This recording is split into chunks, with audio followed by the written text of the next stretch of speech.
So, welcome to Photography Wednesday. I was going to teach you a little bit about how to shoot in manual, just a basic beginner's guide to shooting in manual. And I was inspired by my friend Michelle from SoIMarriedAMennonite.com. I'll have a link in the bottom of this post to her site. She wrote a great post yesterday about shooting in manual and how easy it is once you know what to do. So, you take your camera. This is for DSLRs. In this case, I'm using a Canon. You can do the same thing on a Nikon or other types of cameras. I just happen to be a Canon girl. So you're going to turn your camera on. And again, there are great lessons on Michelle's site that shows you pictures. So after I show you this video, go to her site and check out everything that she has just written out for you with pictures, great descriptions. But here's what you're going to do. Now, my camera is a Canon T3i, and there's a screen on the back that shows you a lot of details. What I want you to look for in your camera, it might be up here, it might be here, you might even have to see it in the viewfinder, is this bar type thing. You're going to look for this. Now, I'm just a beginner photographer, so I don't know all the, let me get this back on, all of the detailed words, but you see right here, there's this bar. You want this little dot, let's see if I can make it move. Do you see how there's this little dot right here? You want it to come to the middle. I'm going to change my ISO. I'm inside, so I'm changing my ISO to 6400. You see how that dot has moved? I can move it with this dial right here on my camera. Your camera might have it in a different place, but do you see how it's moving that dotted line, the bar underneath? You want it to go right in the middle. This is going to be its exposure, the exposure of your camera, of your picture. So when you take a picture and that little dot is right about in the middle, you'll get a picture that's pretty well exposed. Now, here's what you want to do. This is what Michelle shows you on her site. I'm going to show you how to do, just so you can hear it. For my friends who are auditory learners, I wanted to make sure you could hear this. If you're inside, I'm going to teach you how to shoot good photos inside. See this right here is your shutter speed, 1/400. That's your shutter speed. That's a fairly fast shutter speed. It means it's going to open and close pretty quickly. Over here is another set of numbers. It's your f-stop or your aperture. Right now I have it set to 4.0, and over here's my ISO, 6400. My three Boybarians at the relevant conference gave a great explanation of the ISO, and I'd recommend her 31 Days to Better Photos. She said, imagine this number of the ISO being like bumblebees. The bumblebees go out to get light. So the more bumblebees you have, the more light they'll bring in. But as they come back with the light, they make lots of noise. So the more bumblebees you have working, it sounds kind of silly, but it's helpful. The more bumblebees you have working, the more noise you're going to have in your film, in your picture. So if you have ISO 100, that would be a very brightly lit area. You don't need that many worker bees. They go off, and 100 of them go off and get light, and they come back, and there's very little noise. But in a darker room, you need a lot more light. You need more worker bees going out to get the light. So you send out, in this case, 6,400 worker bees to get light. They go out and they grab the light and bring it back. It gives you much more light on your photo, but much more noise.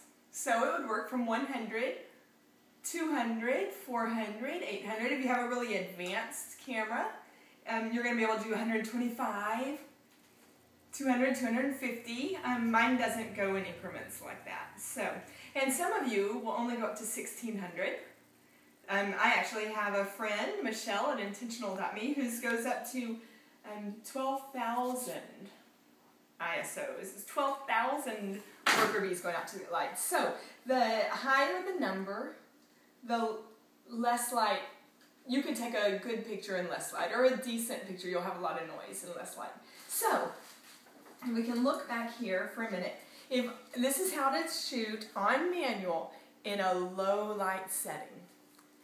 Maybe you're at a party. Oh, this is going to be great for Christmas or Christmas morning. Make note of this for Christmas morning. You want to go change your f-stop. Find out how to do it. Maybe look at your manual. Change your f-stop to your lowest setting, your aperture to your lowest setting. In my case, that's 1.8.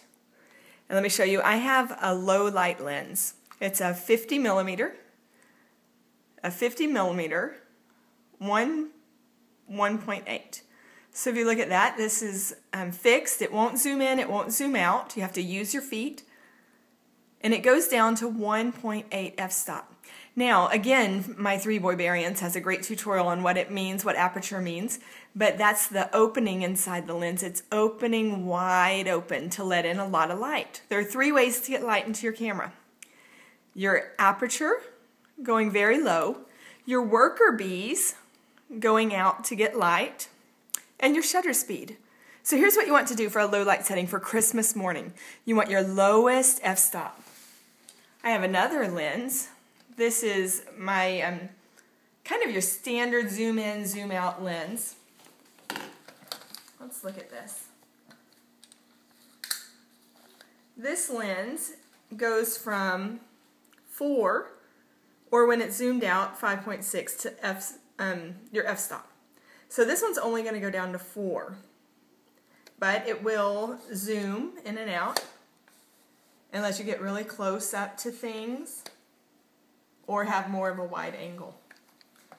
This one they call a low light lens because it's really good for low light because it does go down to 1.8. So here's the trick. Christmas morning you wake up, you want your camera to be as low as it can go. In my case 1.8, in your case it might be 4. And you want your ISO to be pretty high, but the main thing is you want to balance, again with this scrolling button, you want to balance that little dot right in the middle. You turn in the opposite way that you want it to go. Now, let me show you something here. Look at your shutter speed. You want, now some people say you want this to be about the same as your lens. So in this case, this is a 50 millimeter, I want this to be 50. In my case, I have shaky hands, and in order to keep my picture from being blurred by my shaky hands, I want this to be 1/80 or greater. So here it's 1/2000. That's too fast of a shutter speed for what I want to do. So to get a better quality, I want to change my ISO. So I come here, I push my ISO button right there, and I change, and I go down to 3200. And now I look and I balance it out, and it's at 1/1000. Well, in this case, or let's see, let me focus on something better. Here it's 1/400. Still a little too high. I want to get as close as I can to 80, so I'm going to go down again, change my ISO, and I'm going to try it at 1600.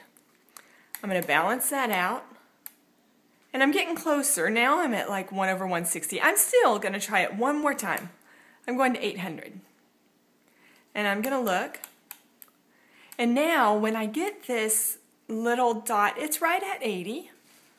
I can move around wherever you move in the room. It's going to look, it's going to be a little different. You can see here that now it's 125, 1/160. This is actually a pretty good place.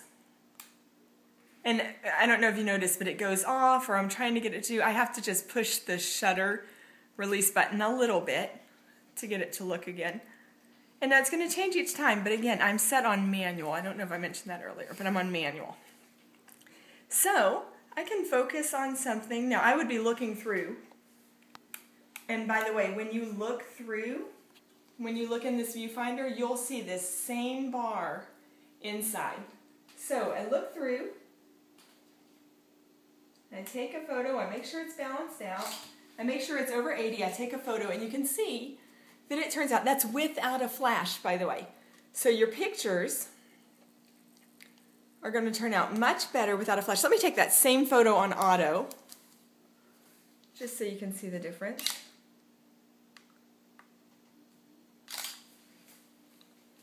Oh, that actually wasn't a very good difference here. Let me see what I can do. Let me take a picture of this fruit. There it is with the flash. And let me go to manual and take a picture.